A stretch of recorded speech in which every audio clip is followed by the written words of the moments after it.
So I'm here at Forma Official Works and this is my PT, Ma'am Fiona. Mag-pop question tayo. PT na siya. So, licensed PT na.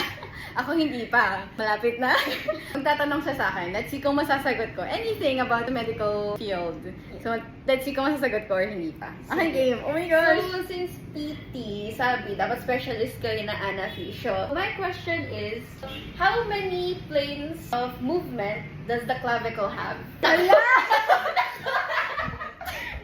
Planes? Planes? Planes of movement. Hala, wala Yun. ako doon place ng clavicle. Planes of movement Planes ng of clavicle. Wala. Tama, 0. Oh, hindi mo alam. Gumagalaw yung Gumagalaw siya. clavicle. Sige, ganun mo yung clavicle. Shrug ka. Hawakan mo and then shrug ka.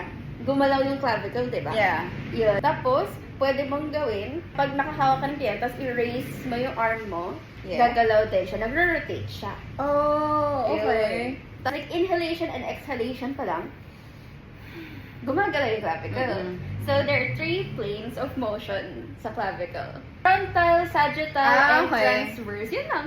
Planes of motion. Okay. Gets.